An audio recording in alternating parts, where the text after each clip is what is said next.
Bueno, aquí en esta imagen podemos ver precisamente cuáles son las partes que conforman un motor eléctrico. Y sí que cuando buscamos la definición de qué es un motor eléctrico, bueno, es un motor eléctrico es un dispositivo que lo que hace es transformar la energía eléctrica en energía mecánica. Ya vimos todas las bases que conllevan el fundamento de un motor eléctrico, en realidad lo que es un campo eléctrico, lo que es una fuerza electromotriz, una fuerza contraelectromotriz, ¿sí? La parte de los devanados, o sea, y esto, pues ya vimos que al generar campos magnéticos, lo que va a hacer es girar este eje que está conectado a un rotor. Entonces, básicamente las principales partes que vamos a tener en un motor eléctrico va a ser la carcasa, que es la parte exterior, la que usualmente vemos, ¿no? O sea, lo que envuelve propiamente al motor. Tenemos al estator, donde vamos a tener una serie de devanados y se conoce como estator precisamente porque está estático, es una parte fija del motor, o sea, tiene devanados, pero está estático. Tenemos la parte del rotor, ¿sí? Que es la parte que se va a encargar de girar y a ella está acoplada el eje. Entonces, al girar el rotor a través del campo magnético generado por los bobinados que están en el estator y los bobinados que tenemos dentro del rotor, bueno, ese campo magnético genera una fuerza, como ya hemos visto, que tiende a hacer girar al eje, ¿no? Y en este eje, pues podemos conectar poleas a través de engranes, a través de una serie de bandas, que lo que van a hacer es generar el trabajo mecánico. O sea, como lo podemos ver, por ejemplo, en un compresor, ¿sí? En una bomba, pues bueno, en cualquier aparato electrónico o cualquier electrodoméstico que tengamos en nuestra casa, pues utiliza motores, ¿no? Y hay una gran diversidad de motores, ¿no? Adicionalmente, bueno, tenemos los rodamientos. Estos rodamientos precisamente están acoplados al eje, tiene en este extremo y también tiene este de aquí, ¿sí? Que lo que permiten es disminuir la fuerza de rozamiento para poder transmitir una mayor potencia. Un ventilador lo que va a permitir es estar enfriando las partes eléctricas, porque recordemos que la electricidad genera calor. Entonces, este calor que se está generando, tenemos que buscar alguna manera de disiparlo para evitar que nos dañe componentes dentro de nuestro motor. Y todos los motores suelen traer una placa donde nos va a venir a qué voltaje funciona, cuál es el amperaje que se genera, cuál es la potencia, ¿sí? La frecuencia a la que debe de utilizarse y un número que identifica al motor para cuando se tenga alguna duda o se quiera mandar a reparar o si quieran buscar especificaciones técnicas del motor, ese numerito nos va a servir para poderlo buscar hoy en día en internet. Y esta parte de acá arriba, donde tenemos la placa de bornes, pues es a donde vamos a conectar nuestro motor a la corriente eléctrica, ¿no? Entonces, dependiendo si es monofásico a 127 volts, usualmente conocidos como 110, ¿sí? Tendría dos bornes o tres, dependiendo, ¿no? Si tiene la conexión a tierra, que la conexión a tierra es para la carcasa, ¿sí? El neutro y la fase. Si es bifásico, pues va a tener para las dos fases, si es trifásico, para las tres fases, ¿no? Ya sea a 220 volts o a 440 volts, que son los más usuales. Aquí vamos a ver este video.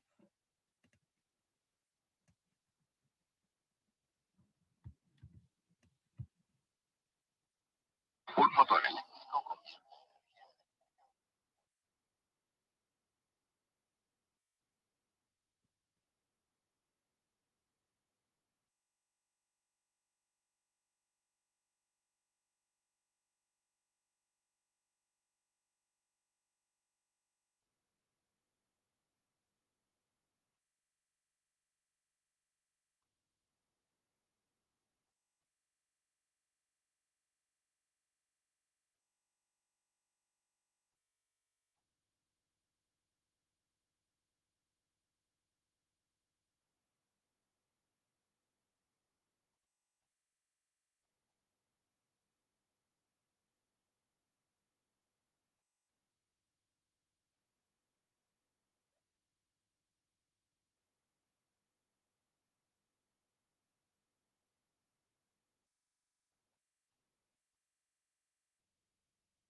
Le pongo tanta pausa.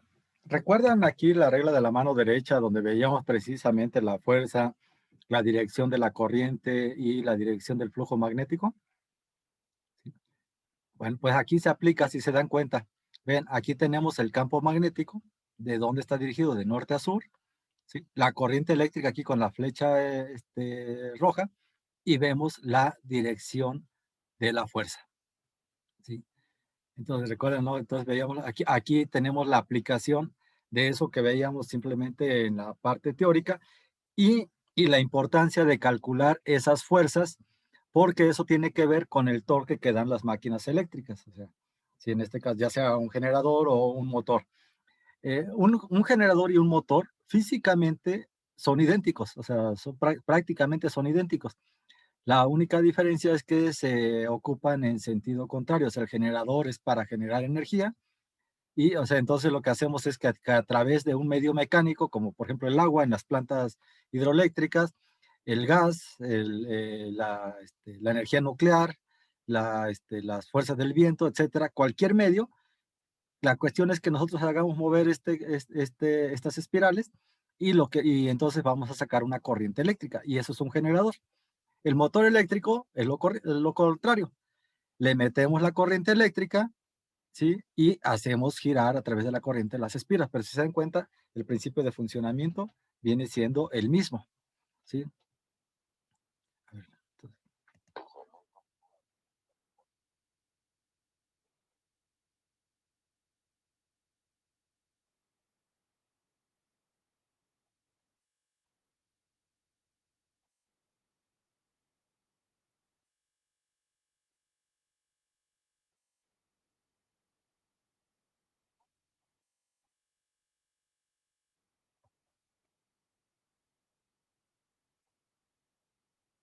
sí, lo que aquí vemos, precisamente la función del conmutador, si no se usara el conmutador, si no se invirtiera la corriente, lo que pasaría es que llegaría un momento en que se detendría, ¿sí? Porque la fuerza estaría dirigida en la misma dirección.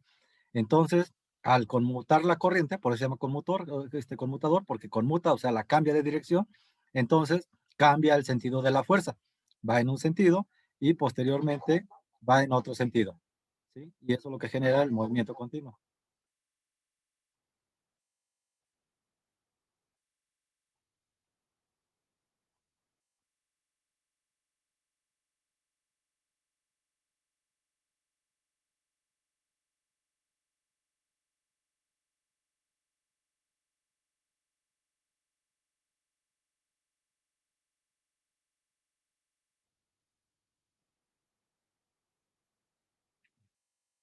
Bien, ahora, pues vamos a tener motores. Hay muchas clasificaciones de motores, ¿no? Pero una clasificación típica es por el tipo de corriente que utilizan, ya sea de corriente alterna o de corriente directa. Como ya vimos anteriormente, la corriente directa es aquella donde el voltaje y la corriente no cambian, se mantienen constantes, ¿sí? Por eso conocemos como corriente directa o corriente continua. Y la corriente alterna, como vimos en la unidad anterior, es la que va oscilando, ¿sí? Va haciendo ondas senoidales. Sí, y eso, bueno, también ambas tienen pros y contras, ¿no? Sí. En el caso de los motores de corriente directa, bueno, estos se suelen clasificar según cómo estén conectadas las bobinas con respecto a la armadura. Y vamos a tener tres tipos: los devanados de serie, los devanados en derivación y los motores compuestos, ¿sí? También conocidos como motores universales. Sí, por ejemplo, el devanado en serie, aquí podemos ver tipo de devanado en serie, aquí vemos la armadura y vemos precisamente el bobinado que tenemos, ¿sí? Y en la parte de arriba vemos cómo es el diagrama esquemático de su conexión. Entonces tenemos la armadura, que viene siendo esta parte de aquí, ¿sí? Y está conectada en serie con los devanados de campo. O sea, aquí podemos ver todo el flujo de la corriente, ¿no? Que pasa por la armadura, sale de la armadura y aquí tenemos la continuidad, no está conectada en serie. O sea, visto esquemáticamente, bueno, pues tendríamos aquí nuestra armadura conectada en serie con una resistencia que está en el devanado de campo. Y observemos que estas espirales, estas alambres que estamos formando una bobina, está arrollada a través del núcleo, ¿no? Que físicamente aquí es lo que tenemos, donde tenemos el núcleo. La parte de la constitución de cómo se fabrican, bueno, lleva toda una tecnología, deben de estar aislados y una serie de situaciones típicas que debemos de cumplir para que funcione adecuadamente. Además, el alambre está recubierto con un barniz, ¿sí? Que permite que no se genere un cortocircuito. Cuando se llega a dañar, que hay una sobrecorriente o un sobrecalentamiento, ese barniz se daña y entonces se quema, ¿no? Entonces es cuando se dice que hay que llevar a embobinar el motor, que es cambiarle precisamente todo este arrollamiento que tenemos aquí, ¿no? Para que vuelva a funcionar. Nunca funcionan exactamente igual, a menos que utilicemos un sistema automatizado. Pues cuando son los sistemas manuales, el bobinado, pues definitivamente tiene pequeñas alteraciones que alteran el campo magnético y por lo tanto se altera la fuerza que se genera en el motor, pero para fines prácticos, pues suelen funcionar nuevamente, ¿no? Entonces, la corriente que circula va a suministrar energía tanto al devanado de campo, ¿sí? Que es esto que vemos aquí, ¿sí? Como al campo de la armadura. Y recordemos que la armadura, pues está rodeada de otro campo magnético, ¿sí? Sí, o sea, a través de un campo magnético que puede ser también a través de otro devanado o puede ser a través de imanes fijos, pues dependiendo del tipo de motor, ¿no? La ventaja del devanado en serie es que cuando la armadura gira lentamente, la fuerza contra electromotriz es pequeña. Sí, recuerden que pues al tener nosotros aquí una bobina, pues va a haber una fuerza contra electromotriz, como ya vimos en unidades anteriores. Y al tener una fuerza contra electromotriz pequeña, lo que hace es que la corriente que está circulando pues sea grande, ¿no? Y a mayor corriente, eso nos permite generar un momento también grande, o sea, un momento de torsión con velocidades bajas, ¿sí? Entonces genera mucha fuerza, mucho torque, ¿sí? O sea, mucha potencia va a tener nuestro motor cuando está girando a una velocidad baja. Entonces, esa es la gran ventaja del devanado en serie. El devanado en derivación, también conocido como devanado en paralelo, ¿sí? Por su forma de conexión, es porque precisamente tanto el devanado de campo como la armadura, pues están conectadas en paralelo, como podemos ver aquí, ¿no? Entonces aquí tenemos la fuente de alimentación. Entonces tenemos aquí esta conexión a este nodo, una sale hacia el devanado de campo y la otra hacia la armadura. Y aquí tenemos el otro nodo, ¿no? Entonces se juntan aquí, sale una parte de la corriente hacia este lado, la otra hacia este lado, y luego acá vuelven a circular juntas para conectarse hacia la fuente de alimentación para cerrar el circuito. Entonces podemos ver que están conectadas en paralelo. Y aquí vemos el diagrama esquemático de la conexión en paralelo, ¿no? Conexión en derivación, porque se deriva la corriente, ¿no? Una parte se va hacia el devanado de campo y otra se va hacia la armadura. Entonces aquí vemos que el voltaje, pues como es una conexión en paralelo, el voltaje que va a estar aplicado al devanado de campo y a la armadura, pues va a ser el mismo. Vamos a tener el mismo voltaje, es decir, el voltaje total lo estamos aplicando en ambos devanados, ¿no? ¿Cuál es la principal ventaja de este motor, ¿no? Del motor con devanado en derivación o conexión en paralelo? Bueno, que va a producir un momento, un par de torsión que va a ser más constante para diferentes velocidades. El de serie, pues obviamente conforme se aumenta la velocidad, disminuye el momento de torsión o el par torsor, mientras que en el devanado en derivación se mantiene más constante. O sea, hay variaciones, pero son menores que con un devanado conectado en serie. ¿Sí? Sí, nada más que, bueno, en las situaciones que en el arranque, o sea, que cuando se arranca el motor, el par torsor que se genera, pues va a ser menor en un devanado en derivación que un devanado en serie. Entonces, en realidad depende de qué aplicación se le vaya a dar. Si vas a mover una carga estática, sí, que muy pesada en un inicio, pues te conviene más un devanado en serie. ¿Sí? Si no es tan grande la carga, pues un devanado en derivación podría ser más conveniente. Y para juntar las ventajas de un devanado en serie y un devanado en derivación, pues se creó el motor compuesto, ¿no? Está dividido en dos partes. Una se conecta en serie con la armadura y otra se conecta en paralelo. Entonces, las ventajas del momento de torsión que se produce en un motor compuesto, pues presenta las ventajas tanto del motor serie como el del motor en derivación.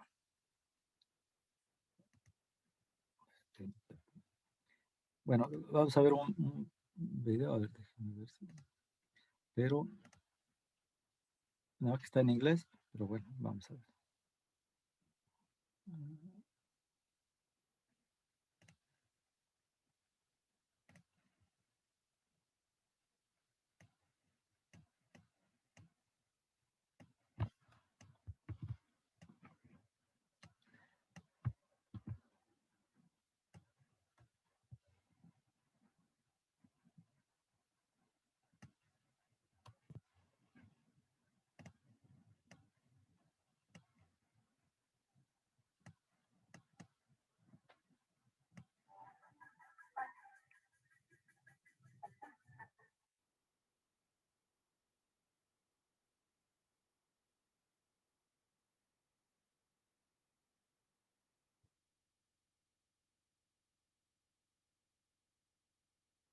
Aquí vemos precisamente, vean, aquí está en la parte donde van a ir los arrollamientos. Este es el estator, viene siendo la parte fija del motor, ¿sí?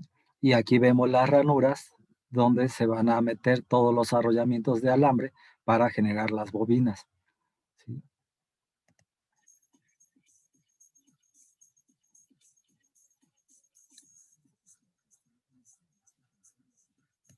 Sí, entonces, aquí se dan cuenta, miren, aquí se están metiendo una serie de materiales aislantes, como pueden ver, para evitar que hagan contacto las bobinas con el estator es metálico y evitar los cortocircuitos.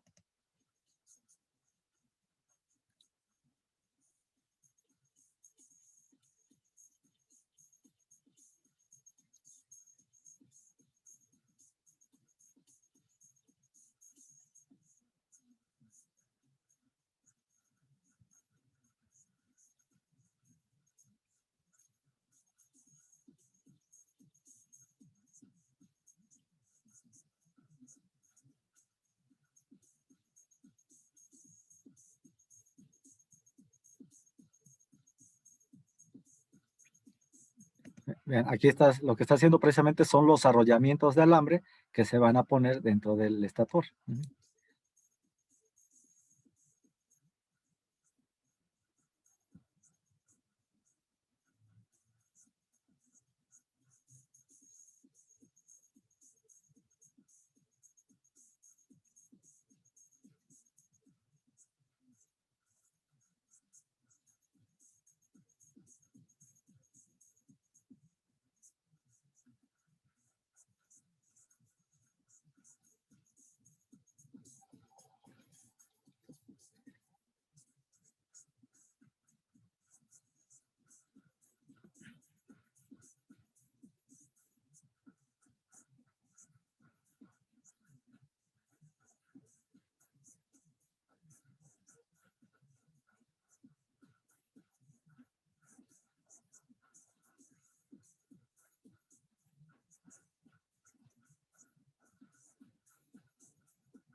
Mira, ahora ya fue la parte del estator, ahora vamos con el rotor. Recuerden, el rotor es la parte que va a estar girando, es la parte móvil de nuestro motor, ¿sí? A donde está conectado el eje que nos va a dar precisamente la conexión a los elementos exteriores para realizar el trabajo mecánico.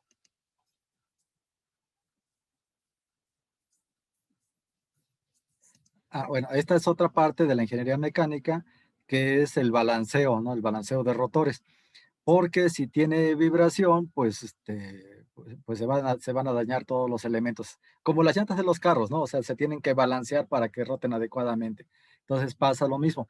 El proceso de balanceo de rotores es toda una ciencia, se ocupan unos elementos que se llaman gárgaras tensométricas a veces, que lo que hacen es medir esfuerzos y deformaciones, ¿sí? Para visualizar en qué lado se le van a poner contrapesos. Igual que en las llantas se ponen contrapesos aquí también.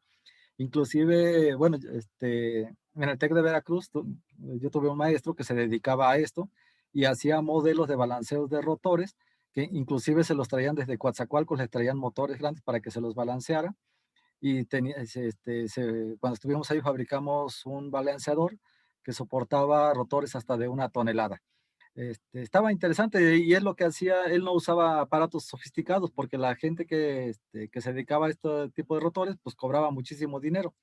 Entonces él hacía modelos matemáticos y entonces hacía corridas, le colocaba una galga tensométrica que viene siendo un puente de Whiston, o sea, un puente de Whiston es una conexión eléctrica realmente, ¿no? Que mide pequeñas variaciones de corriente eléctrica y con eso determinaba, ¿sí? Cómo estaba la vibración. Hacía una serie de cálculos matemáticos y hacía varias corridas. Y en función a eso determinaba en dónde había que aplicar más peso, ¿no? Era un modelo, pues no automatizado, era bastante manual, pero bastante económico, ¿no? Entonces, por eso venían mucha gente de la industria a que se les balancearan los rotores ahí en el tecnológico. Buenos días. Buenos días, Fanny. Perdón. No te preocupes, Fanny.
Ok, bueno, a grosso modo así es como se hacen los motores. Bueno, hay mucha ingeniería detrás hay mucha ingeniería atrás de ellos, ¿no? Pero no es motivo de nuestro curso. Ustedes van a ser ingenieros civiles, no eléctricos. Sí, entonces nada más es un conocimiento general de esto.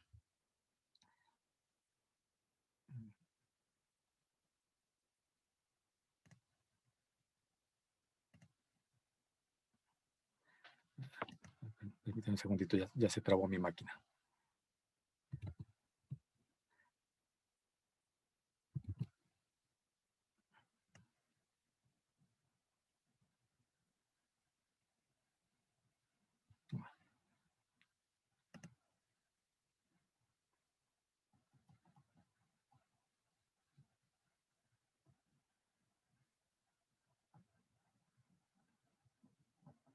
Ok, vamos a hacer unos ejercicios, ¿sí? Donde vamos a hacer algunos cálculos.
Bueno, se nos va a cerrar la sesión. Ahorita nos volvemos a conectar nuevamente.